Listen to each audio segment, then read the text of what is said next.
सारी फाइल्स आ गई, जो काय में आ गई तुम्हें इमेजेस में आ गई। समझ गए ना? इतना तुम्हें ये काम करना है। अब हम करते हैं कि भैया हमें क्लिक करने पे कहाँ चले जाते, तो तुम अपना टारगेट अभी जैसे डिसाइड कर लो। ऑन सबमिट, यहाँ पे तुमने कहा ऑन क्लिक पे तुम लगा दो हैंडल सबमिट, हैंडल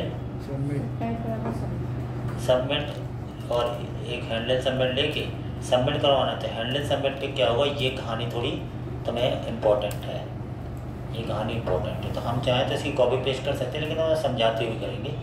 अब यूआरएल भी अपन को अलग लेना है, ऐसे नहीं लेना है तो गड़बड़ हो जाएगी, तुम डाउनलोड नहीं कर पाओगे, मतलब बहुत एरर आ जाएगी। तो हैंडल सबमिट में सबसे पहले तो एक ही पॉइंट समझो, ये तुम्हें लेना पड़ेगा, ये तुम्हें पता है क्यों लेना है। हैंडल सबमिट एक फंक्शन बनाते हैं अपन ऊपर, है ना, ये मेन काम है।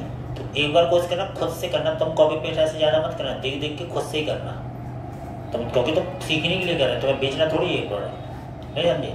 अगर तुम ऐसे हैंडल सबमिट बराबर ऐसा सबसे पहला काम तो तुम्हें ई लेके उसको ई डॉट प्रिवेंट डिफॉल्ट करना है, क्योंकि इसे फॉर्म लगे बूट स्टेम में क्या रेफरेंस न मारे, इसलिए तुम्हें ऐसे करना है, ठीक है।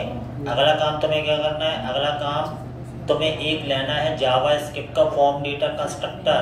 क्यों लेना है, क्योंकि तुम्हें अब जो है इमेजेस वगैरह भी अटैच करनी है पूरी।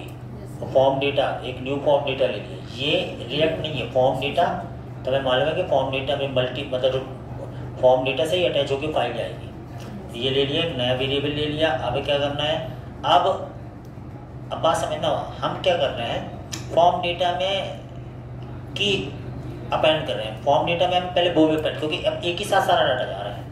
तो इस लाइन से मालूम क्या हो रहा है, इस लाइन से बात समझना, इनपुट है ना जो हमारा इनपुट, देखो form data dot appending method है, ये वेरिएबल है, इसमें फॉर्म का डेटा अटैच होता जाता है, ठीक है। तो अपेंड कर दे की, तो की इन इनपुट में एक ऑब्जेक्ट है, और तुमने जावास्क्रिप्ट में 4-5 प्रकार के लूप पढ़े थे। एक फॉरेन लूप था, फॉरेन क्या है, की के लिए काम करता है, एक एक की निकालेगा और पेयर करता जाएगा। तो की क्या हो गई तुम्हारी, पहला जो मान लो कैटेगरी, यहाँ कैटेगरी आ गया, वहाँ कैटेगरी की वैल्यू आ गई, की वैल्यू पेयर अपेंड होता जा रहा। अपेंड मेथड में पहला होता है की, दूसरा होता है वैल्यू।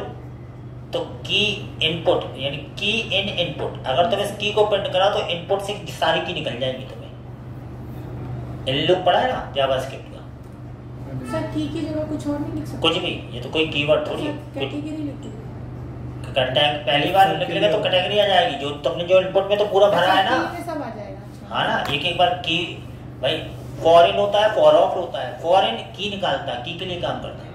तो ये इस फॉर्म डेटा में सारा चीज अपेंड हो गया, और इनपुट की मतलब इनपुट का की जो वैल्यू है वो आ गई, इसका ये मतलब है।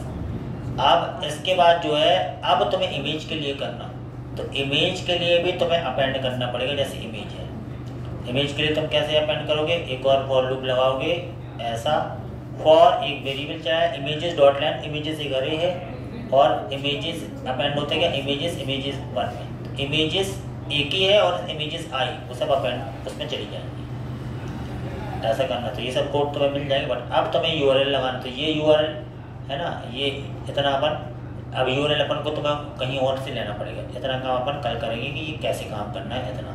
तो कल डाटा का इंसर्ट हो गया तो तुम्हारा काम बन जाएगा यहाँ तक, इसको अपन और कर ले रहे हैं इतना। ये तुम्हें पता, ज्यादा एक साथ ज्यादा फोटो अपलोड हो सर, इसलिए कर रहे हैं ना। हाँ, ये क्या कर रहा है, एक फॉर्म ऑब्जेक्ट है, उसमें सारी इमेजेस अटैच हो रही है, 4 तो 4 इमेजेस डॉट लेंथ अपन ने एक स्टेट बनाई थी, उसमें भरा है यार, उस अरे की लेंथ से कम चल रहा है, इमेजेस एक की दे दी, उस की में ही सारी अटैच हो रही है, अपेंड होती है इमेजेस में ही सब। और उसके बाद मैंने ट्राई कैच लगा दिया। तो अब ये क्या है, यहाँ अपन ये यूआरएल यहाँ नहीं रखेंगे, ये एक कॉन्फ़िग फाइल बनाएंगे यहाँ कल, कॉन्फ़िग फाइल /डैशबोर्ड /प्रोडक्ट से, तो यहाँ जो भी वहाँ पर बैकएंड का जो है ना, बैकएंड का पाथ रहेगा 80, तो ये 80 यहाँ नहीं आएगा।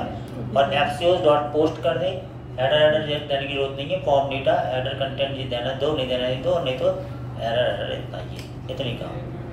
तो ये भी चलेगा नहीं, अभी तो अपन बैकएंड सेटअप करना है, इतना काम अपन ने ही लिख दिया है इसमें, समझ। तो अभी तुम करो, अभी तो बैकएंड में तुम्हें पूरा सेटअप करना है। बैकएंड में क्या सेटअप करना है, जैसे तुम ये भरोगे मॉडल वॉडल और कोड सब सेटअप करना पड़ेगा। तब तो पहला काम सीखना, ये सारा डाटा बैक एंड में चला जाए, मॉडल ऑर्डर में सब में चला जाए। एक बार चला गया तो फिर उसको तुम्हें फ्रंट एंड में पहले दिखवाना है, फिर में स्लाइस ये सब काम होगा, इतना तुम्हें पहले करके लाना है। इसकी फोटो खींच लो, काहेगी अभी नहीं, कल डालेंगे मीटअप पे, टाइम तो है नहीं ना, कल से डालेंगे। अभी तो मल्टी पार्ट फॉर्म डेटा वाले इसकी हम बता रहे ना काहेगी, तुम्हें जो जरूरत है हमें पता है ना, बाकी तुम नहीं करोगे तो वो बात अलग है। तुम्हें पहले फोटो खींचनी इसकी, इतने की, ये क्या हो रहा है इसकी इमेज, तो पढ़ने का मतलब यही तो आप देख, क्योंकि तुम्हें R&D के लेवल पे तो पहुंच चुके हो, तुम कोई कोड देख के समझो कि अब क्या होगा, वो लगाना पड़ेगा। नहीं तो तुम अगर तुम नहीं करो तो मतलब तुम करने नहीं चाहते। इसकी फोटो हुई तो मैं सारी चीज समझ में आई हुई, ये कोई बड़ी चीज नहीं है, ये छोटी छोटी चीज है ना, ऐसी तो R&D करनी, तुम लाखों करोड़ों लोग वो हो सकते हैं, रटना नहीं है। अब तुम्हें काम करने में वो समझ नहीं होता, बाकी अब तुम्हें इम्प्लीमेंट करना ऐसे ही है, बड़ी प्रोजेक्ट तुम्हें ऐसे ही बनाने पड़ेंगे। तो इसको टाइप थोड़ी करते हो, करोड़ों लाइन होगी तब टाइप करते करते जिंदगी हो जाएगी। जल्दी करो, टाइम बहुत हो रहा है। अरे क्लास है मेरी यार, खींच ली तो जरूरी नहीं कि ये कल तो अपन इसी पे काम है। अब 1 सेकंड छोड़ दो, अब R&D हो कल करें।